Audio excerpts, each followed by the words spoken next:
Assalamualaikum dan salam sejahtera. Bersama saya Nur Amani, wartawan utama TVPSS Pancu.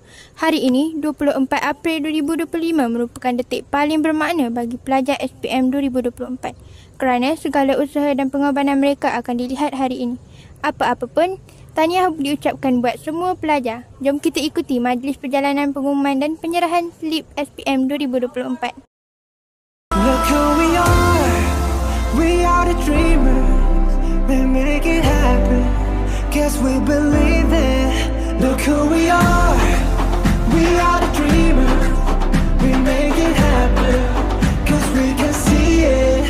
Here's to the ones that keep the passion, respect, oh yeah.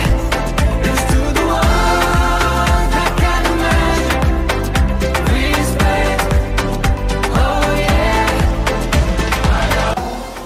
Kita mendapat 5.13 bermakna peningkatan sebanyak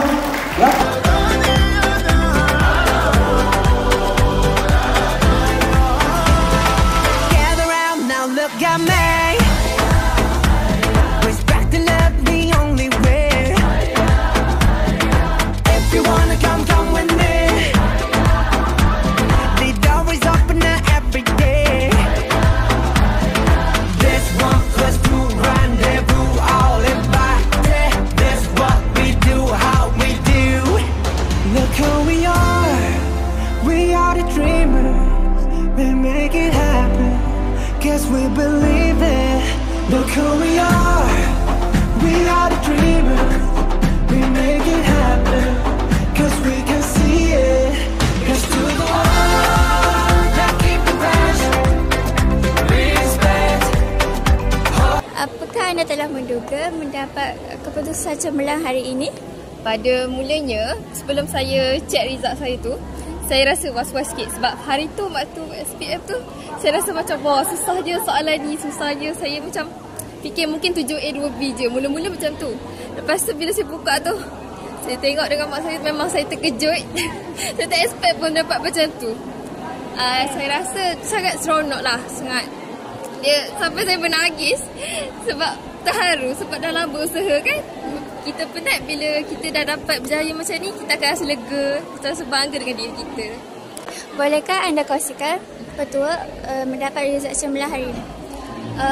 Pada pendapat saya, kalau kita nak jadi pelajar yang cemerlang, kita pertama sekali kita kena ada adab. Kita kena beradab dengan cikgu, dengan ibu bapa. Sebab kalau kita kurang ajar dengan mereka, kita tak hormat mereka, susah ilmu untuk masuk. Lepas tu yang kedua, kita kena sentiasa ada motivasi. Kita tak boleh selalu tangguh-tangguhkan study ni. Kita macam fikir, oh lama lagi. Tak boleh fikir macam tu. Kita kena push juga diri kita. Sebab kalau bukan kita yang push diri kita, siapa lagi nak push kan? Okay, lepas tu awak perlu fikirkan betapa lega je bila awak dah berjaya nanti. Awak akan rasa lega dan usaha awak selama ni tak akan sia-sia. Okay, itu saja. Terima kasih.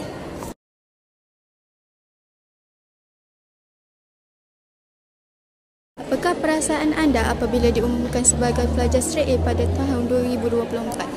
Sejujurnya saya sangat bersyukur kerana mendapat straight A kerana saya dapat membanggakan kedua-dua ibu bapa saya dan guru-guru saya. Bolehkah anda kongsikan tips dan rahsia kejayaan anda?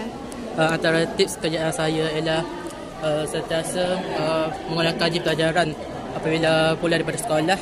Lepas tu berdoa kepada Allah. Lepas tu tak ada. Itulah tadi serba sedikit perjalanan majlis pengumuman dan penyerahan slip keputusan SPM 2024. Bye.